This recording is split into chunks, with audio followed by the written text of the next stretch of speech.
Welcome to another episode of Stigma, the show that talks about all things uncomfortable. And in today's episode, as we continue to celebrate Pride Month, we've got the incredible Hash and Manga. Hash, Manga, thank you so much for joining today's show. Thank you for and thanks for having us, Aritha. No, thanks for saying yes. So tell me, Hash, Manga, then ඔය දෙන්නම සමාජ මාධ්‍ය හරි ප්‍රසිද්ධ චරිත දෙන්නෙක්. කවුද Hash Manga කියන්නේ? Hash Manga කියන්නේ හැම තිස්සෙම මම වගේම ජීවත් වෙන ආස, Hash වගේම ජීවත් වෙන ආස, සතුට පිටිපස්සේ දුව ඉන්න දෙන්නෙක්. අපි කැමති අපි දෙන්න වගේම ෆ්‍රී ජීවිත ගත කරන දෙන්නෙක් කියලා මම හිතන්නේ අපි දෙන්න. And අපේ මේ professional life එක ගැන කතා කරොත් අපි දෙන්නම designers දෙන්නෙක් and අපි also design entrepreneurs, so social design වලට තමයි අපි ගොඩක්ම කැමති. so ඒකෙන් තමයි අපේ ව්‍යාපාර ඔක්කොම කරගෙන යන්නේ. දැන් ඔය දෙන්න එකම ව්‍යාපාරයකද වැඩ කරන්නේ? ඔව්. අපි දෙන්න එකම ව්‍යාපාර කරනවා. ඒ වගේම අපි දෙන්න අලුතෙන් ව්‍යාපාර දෙකක් පටන් ගත්තා. ඒකේ Hash එකක් තනියෙන් කරනවා, මම මගේම එකක් කරනවා. ඒක අලුතෙන් තාම එන්න තියෙන දෙකක්. ඒ දෙකම LGBTIQ community එක වෙනුවෙන් කරන දෙකක්. දැන් මේ ප්‍රොෆෙෂනල් සම්බන්ධයට අමතරව තවත් සම්බන්ධයක් තියෙනවා ඔය දෙන්න. ඔව්. මොකක්ද ඒක? අපි දෙන්න දැන් අවුරුදු 14ක් විතර අපේ relationship එකක ඉන්නවා. 14 years. Yeah. Wow. How old are you now? Do I have to say that? Old enough. Yeah, we've been together since we were right after school. Yeah. ඉස්කෝලේ ඉවරනට පස්සේද සම්බන්ධ පටන් ගත්තේ නැත්නම් ඉස්කෝලේ කාලේද? ඉස්කෝලේ දැන් අපි දෙන්න අඳුරනවා. අපි දෙන්න එකට ගයිඩින් කරා. එතකොට තමයි අපි දෙන්න වැඩිපුර හම්බ වුණේ. ඒ ගයිඩින් කරද්දී ඔය ඔක්කොම ඉස්සරහට නේ මම බුලි කරා. ඉස්කෝලේ යන කාලේ. එකම ඉස්කෝලේද ගියේ? එකම පන්තියේද හිටියේ? I was 1 year senior to her. Yeah. So ඒ වුණාට Manga was a bully, so I was really like ignoring Bullying her. is bad, by the way. Bullying is bad. Yeah. ඒ කියන්නේ උමංගද Hash බුලි කරේ? ඒ කියන්නේ විහිළුවකට නැත්නම් මේ I don't know හැමදාම ඉස්කෝලේ කාලේ හොඳ යාළුවෝද? ඒක බෝලි කරනවා කියන්නේ ඉතින් මේ නරක විදිහට නෙමෙයි. මම ඉතින් හැමෝටම මගේ ළඟින් කවුරු යනකොට මොනවද කියන්නේ. Yeah. ඉතින් එහෙම තමයි. And ස්පෙෂලි Hash බුලි කරන්න ඕන කියලා එහෙම කරපු දෙයක් නෙමෙයි. ඉස්කෝලේ යන කාලේ අපි ගයිඩින් කරපු නිසා කැම්ප්ස් වලට යනකොට අපි දෙන්න තමයි හැම වෙලේම නිකන් වෙනස්ම දෙන්න. So අපේ කැම්ප් ෆයර්ස් දෙනකොට අපේ සින්දු කියන්න නම් බැරි නිසා ටැලන්ට්ස් කියන නෑ එහෙම සින්දු කියන්න බෑ. අපි දෙන්නට නඩන්න බෑ. අපි දෙන්නම ඩබල් ජොයින්ටඩ්. අපි දෙන්නට එක ජිම්නාස්ටික්ස් කරන්න පුළුවන්. ඇඟේ කැලි කඩනකොට අපි ඒවා තමයි කරන්නේ ටැලන්ට් ෂෝ එකට කියලා. ඒ වගේ දක්ෂතාව තමයි තිබුණේ. එතකොට දැන් මේ ලව් ස්ටෝරි එක පටන් ගන්නකොට ඒ කියන්නේ වයස කීයද? 18. කොහොමද ඉතින් කොහොමද ඒක පටන් ගත්තේ? So Manga එකට ඇවිල්ලා හිටියා මේ අපි දෙන්නම ඉස්කෝලෙන් ගියාට පස්සේ අපි ඒත් ඉස්කෝලේට අපි දෙන්නම ස්පෝර්ට්ස් කරා. ඉතින් අපි ඉස්කෝලෙන් අවුට් වුණත් ටික කාලයක් යනකම් ඉස්කෝලේට ප්ලේ කරන්න පුළුවන්. So we had practices. I was after hockey practices. And I went for netball. Yeah. And then kai kenakode even I have realized that I am into girls. And then kai kenad එනකොට මේ ඉස්කෝලේ ground එකේ වටේට තියෙන නිකන් grills තියෙන්නේ. So ඒකෙන් ඇතුළේ පේනවා. So there's this girl like running with her hair blowing in the wind, and I'm like, oh my god. ඉන්දිනිලියක් වගේ. And I was like, make it. That's ඉස්කෝලේ ඇතුළේ ගිහින් වාදී අම්මෝ මේ අර මම බුලි කරපෙන්නනේ කියලා. මොකද ඒ කාලේ තමයි මම කොණ්ඩේ වමන් පටන් ගත්තේ. ඉස්සර මම බොයි කෙනෙක් වගේ තමයි ඇඳින්නේ. එම පස්සේ මේ ඉස්කෝලෙන් අවුට් වුණාට පස්සේ තමයි මේ ගෑනුවෙක් මගේ අඳින්න පටන් ගත්තේ. ඉතින් ඒ වෙනකොට හැෂ් දැකලා තිබිලා නැහැ කවදාත් මට කොණ්ඩේ වෙලා තියෙනවා. ඊට පස්සේ අපි දැන් කතා කර කර හිටියා anyway like the first time itself and we were like texting for a while but hash that මට time කිව්වා girlfriend කෙනෙක් that මට ඒ දවස්වල girlfriend කෙනෙක් හිටියා. ඒ වුණාට මට තේරුන්නේ නැහැ මොකක්ද ඒ කියලා but I wanted to be cool. I acted like I know what she was So talking you're about. saying you didn't know what No, nothing. what being a lesbian No, was. I didn't get that. Like, you know, I mean she never But you knew I what know. it but I it wasn't awkward or like weird for me. It was so normal, but I didn't know what that was. Like, you know, I was like, okay, she's in a relationship with a girl. and then we were in touch for a while and after I broke up with that girl I asked her out and we started dating. Even that time, I said yes without knowing what I'm Getting getting into. But yeah, here we are now. Yeah. When you were in school යන කාලේ did you have a idea that you were different? වෙනස් චරිතයක් කියලා වෙනස් පුද්ගලයෙක් කියලා එහෙම අදහසක් තිබුණාද? තිබ්බා because මම tomboy කෙනෙක් කියන්නේ එහෙම කියලා තමයි හැමෝම කිව්වේ. I මම ගොඩක් sports මයික් කරේ. And well I was but mama දැනන් හිටියේ නෑ that I was attracted to girls කියලා like until I was 17 16 yeah so හැබැයි I was different like මම වෙනස් කියලා මම දැනන් හිටියා ඊට පස්සේ ටික ටික තමයි තේරුම් ගත්තේ මං ඇත්තටම කවුද මේ මම කියන්නේ කියලා. ඒතර ඉස්කෝලේ යාළුවෝ එහෙම හැෂ්ව වෙනස් විදිහට සැලකුවද? මුලදී බුලි කරාද? බුලි කරේ නෑ but මගේ close circle එකක් තිබ්බා ඒගොල්ලන්ගෙන් ගොඩක් දෙනෙක් හැලුණා. එතකොට අන්තිමට ඉතුරුනේ නිකන් එක්කෙනෙක් දෙන්නෙක් වගේ තමයි යාළුවෝ. ඒ කියන්නේ ඉස්කෝලේ කාලෙමද නැතුනේ? yeah so මේක මම A levels කරපු කාලෙම තමයි I came out to my friends. So this is right after school. එතකොට ඉතින් කොහොමදත් ඉස්කෝලේ ඉවරනාට පස්සේ you lose touch with people. So ඒ වගේ නිකන් අන්තිමට කොහොමද දෙන්නෙක් වගේ තමයි තුනක් වගේ දැනගත්තට පස්සේ මටත් එහෙම හිටපු යාළුවෝ ගොඩාක් නැති වුණා. මට ඇත්තටම දැන් ඉස්කෝලේ ඉඳලාම ඉන්නවා කියලා යාළුවෝ ඉන්නේ එක්කෙනෙක් දෙන්නෙක් වගේ තමයි. ඒ කියන්නේ ඉස්කෝලේ යාළුවෝ එහෙම නැති වුණේ ඒක දැනගත්තට පස්සේ ලිංගිකත්වය නිසා. ඔව්. එතකොට මොකද්ද ඉතින් ඔය දෙන්න යාළුවන්ට කිව්වේ? ඇහුවද ඇයි අපිත් එක්ක කතා කරන්නේ නැත්තේ? එහෙම මොනාරි පිළිතුරක් ඒ යාළුවෝ කිව්වද අපි මේ සම්බන්ධයට විරුද්ධ නිසා තමයි? නෑ එහෙම නෑ. නෙමෙයි ඒගොල්ලෝ අපිට මූණට කතා කරේ නෑ. ඒගොල්ලෝ basically they just stopped talking to us so completely. and අපිත් එහෙම ඒගොල්ලන්ගෙන් අහන්න ගියේ නෑ because අපිට තේරුණා මේ අපි if you don't love me for who I am like you don't deserve to be in my life. So we were in that place. So, and also ඒ කාලෙම තමයි අපි අඳුන ගන්න ස්ට්‍රගල් එකක ඉන්නේ. එතකොට ඒ ප්‍රශ්නයි ඔක්කොම දාගන්න මට ඇත්තටම උවමනාවක් තිබුණේ නෑ. like මම මගේ ජර්නි එක අඳුන ගන්න එක මට ඒක ආසයි මට වටිනවා ඒක. ඉතින් අර නෙගටිව් එනර්ජි එකක් එහෙම ලොකුවට දාගන්න උවමනාවක් මට තිබුණේ නැහැ. දැන් හාෂි මංග වගේ තවත් ඉන්න ඇතිනේ ඉස්කෝලල් වල. දැන් ඒ කට්ටියද මේ බයක් තියෙනවා නම් යාළුවෝ නැති වෙයි කියලා මම මගේ යාළුවන්ට කිව්වා. මොන වගේ ඇඩ්වයිස් එකක්ද ඒ වගේ පුද්ගලයෙක්ට දෙන්න කැමති වගේ ළමයෙක්ට? මම මේක හැමදාම කියන දෙයක්. තමන්ගේ සතුට is more important than anything else. දැන් ඔයා come out කරාම ඔයාගේ යාළුවෝ නැති වුණාට ඔයාට ඊට වැඩි ඔයාගේ ඇත්ත චරිතයට කැමති ආදරය කරන මිනිස්සු ගොඩක් ඉන්නවා මේ ලෝකේ. and support system එකක් තියෙනවා. ඒකින්ද ඔයාට හම්බ වෙනවා ඒ වගේ මිනිස්සු. අපිටත් හම්බුණා. අපේ යාළුවෝ නැති වුණා තමයි උනාට අපිට දැන් කොච්චරක් ඉන්නවද යාළුවෝ අපි ඇත්තටම අපේ වෙනුවෙන් ආදරය කරන කට්ටිය. දැන් අවංක යාළුවෝ. ඒක තමයි.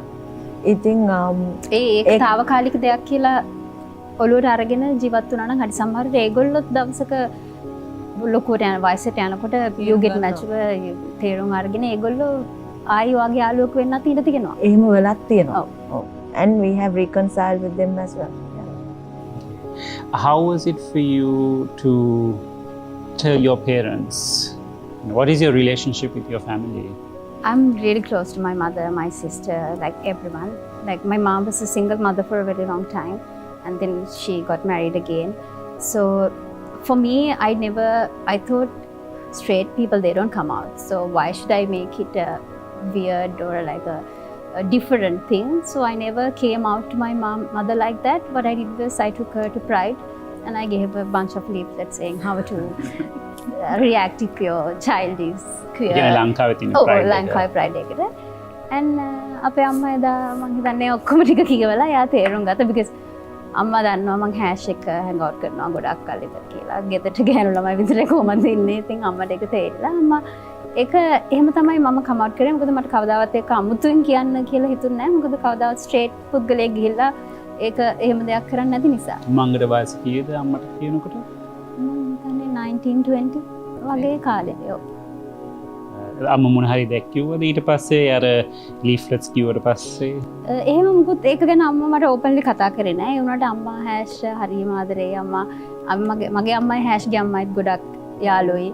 මේ ඉතින් අක්කා නම් කොහොම අක්කා ඉතින් ඔබ්වියස්ලි අක්කා දන්නවා මොකද්ද මම හැරෙනකොට කරන්නේ කියලා. අක්කා තමයි අපි දෙන්න පොඩි කාලේ ගහ ගන්නකොට මම යාට තමයි හැමදාම කියන්නේ. So එයා තමයි ඔක්කොම ප්‍රශ්න විසඳන්නේ. ඉතින් ඒක අක්කා හැවදයි මේ වගේ ඉස්කෝලේ හිටපු බුලිත් එක්ක සම්බන්ධයක් තියෙනවා. අක්කයි මමයි ඉස්සර නම් ගොඩක් ක්ලෝස්. යා. So so ඒකින්ද එයාට මම ඉස්සර නම් හැමදාම කියනවා. So යා. දැන් හාෂ්ගේ පවුල තාත්තා කොහොමද මේක ගැන එහෙම රියැක්ට් කරේ? දැන් මම මුලින්ම අපච්චිට කමවුට් කරන්න ටෙක්ස්ට් කරලා තමයි කිව්වේ. එයා කොළඹ හිටියේ නෑ ඒ කාලේ වැඩ කරේ කිලිනොච්චි ජාෆ්නාවල. So මම ඉතින් මෙසේජ් එකකින් යවුවා මෙහෙමයි මම මෙහෙමයි ගියේ. එතකොට මම මේක මගේ ඔයා මට ආදරේ එක වෙනස් වෙන්නේ නැති වෙයි කියලා මම හිතනවා. එහෙම කියලා ලොකු මෙසේජ් එකක් යහම අපච්චි මම රිප්ලයි කරා. Being a police officer, I suspected so.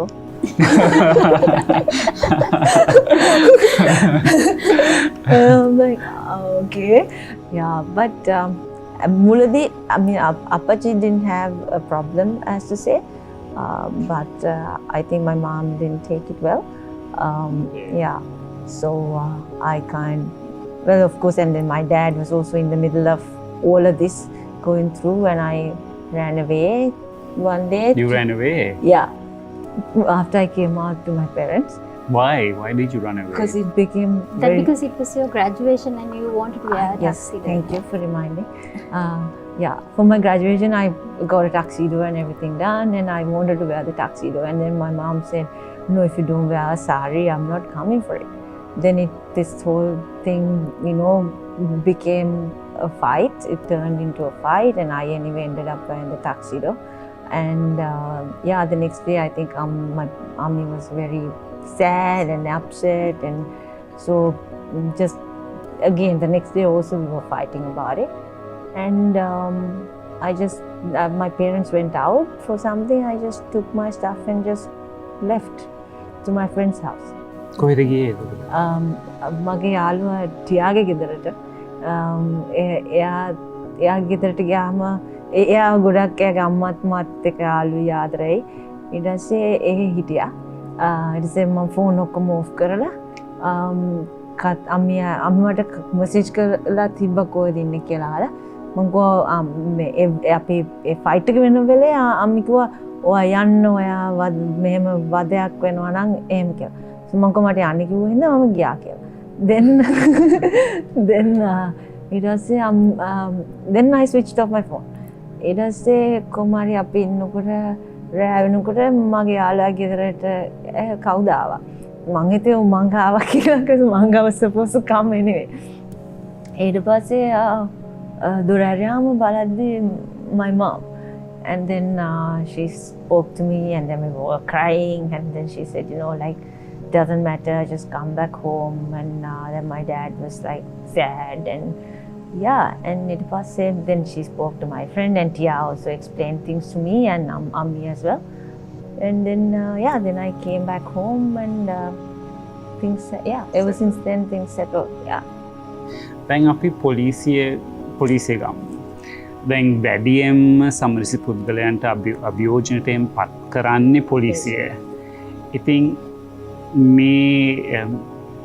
මේක ඉතින් ඇත්තක් මම නීතිඥ කෙනෙක් මට පුළුවන් කියන්න මේක ඇත්තට වෙනවා කියලා.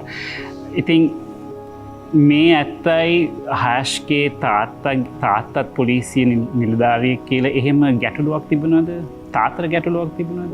නෑ, මොකද අප්පච්චි පොලිසියේ හිටියා, UN එකෙත් වැඩ කරා. සෝ එයාට ගොඩක් එක්ස්පෝෂර් තියෙනවා. එයා දැකලා තියෙනවා මේක මේ සාමාන්‍ය දෙයක්, මේක ඇත්තම මේක human rights මිනිස්සෙගේ human rights කියලා. ඉතින් ඒකින්ද එයාට එහෙම ඒක ගැන ගැටලුවක් ඇත්තටම තිබ්බේ නෑ. He was more accepting than a lot of people. Wow, that's amazing. That's and so... the thing is, he's not like any other police officer. So එයා ගොඩක් තේරුම් ගන්නවා. එයාට හරිම calm and එයා ගොඩක් වෙනස්. So ඒකින්ද I think I was really blessed and lucky to have it. දැන් තාත්තා මෙතන හිටියොත් තාත්තා මොන වගේ උපදෙස් හැෂ් හිතන්නේ තාත්තා උපදෙස් දෙයි කියලා මොන වගේ උපදෙසක්ද තවත් පොලිස් නිලධාරියෙක්ට කියන්නේ කියලා? එයා කියයි actually මේ මනුස්සයෙක්ගේ gender identity එකට, sexuality එකටවත් එයා අඳින විදියට, හැසිරෙන විදියට මේ කිසිම හැරස්මන්ට් එකක් කියන්නේ මේ ඩිස්ක්‍රිමිනේට් කරන්න එපා. මොකද හැම මිනිස්සෙක්ම එක වගේ, අපි හැමෝටම තියෙන්නේ ලේ මස් නාර මේ ෆීලිංග්ස් අපි ඔක්කොම එක වගේ. මේ just because someone dresses differently or has a different orientation, ඒගොල්ලන් කාටවත් කරදර කරන්න එපා, කාටවත් රිද්දවන්න එපා කියලා තමයි එයා කියන්නේ. because අපච්චි is like, he really cares about what people feel and he doesn't like hurting people. So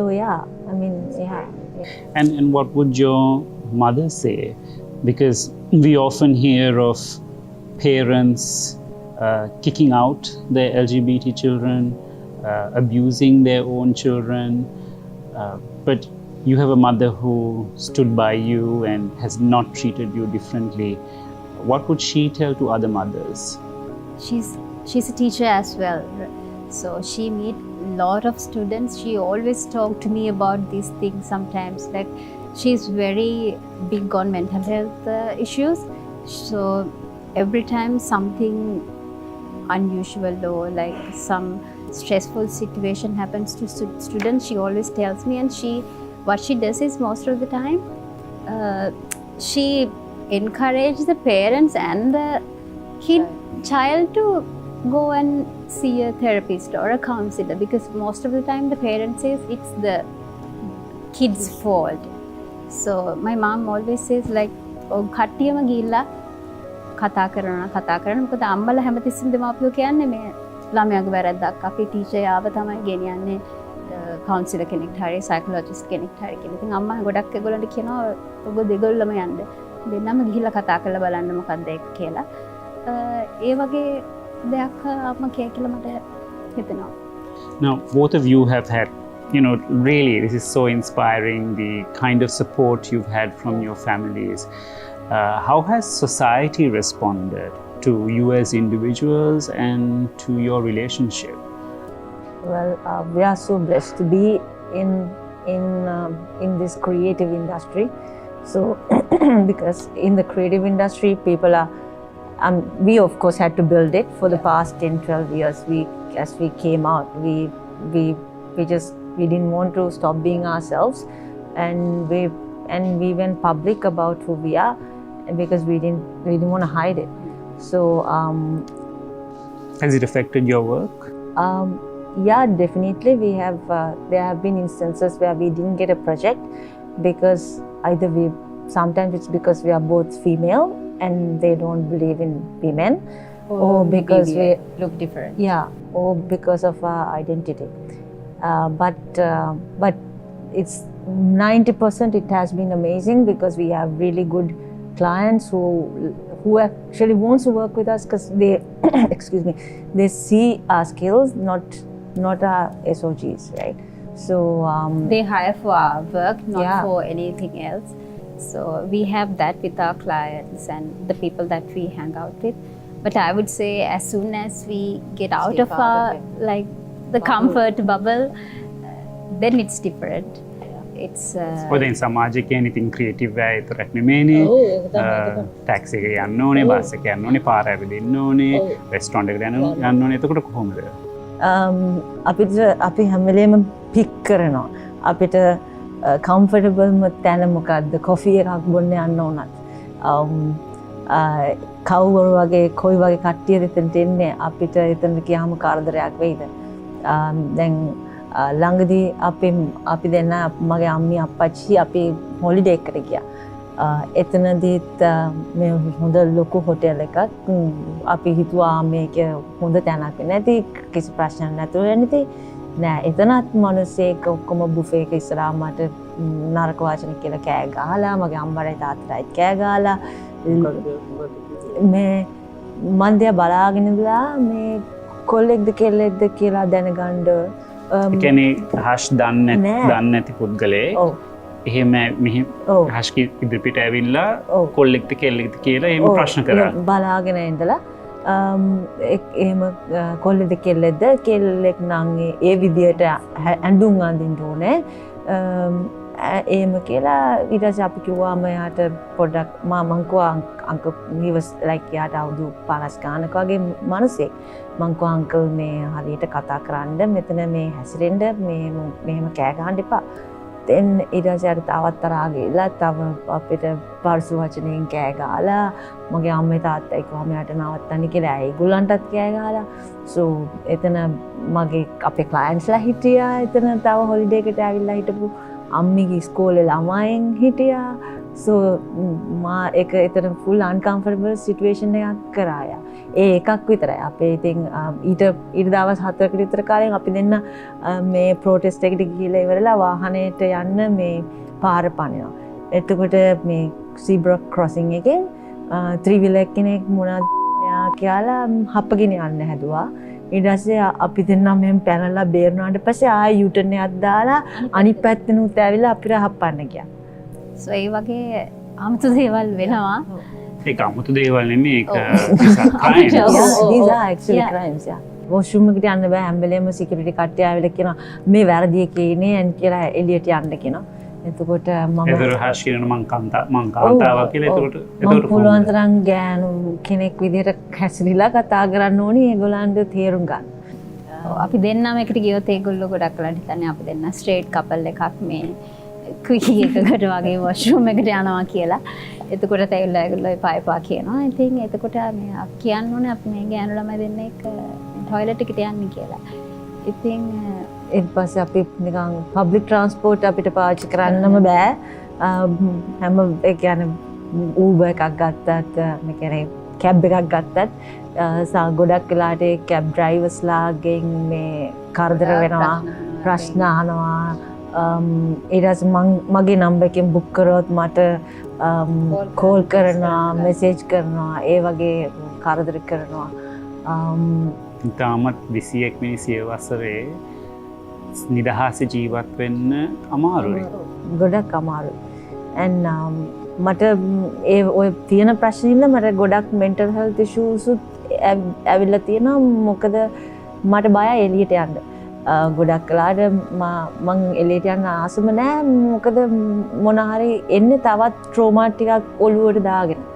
So what would you tell these people if they're watching this show?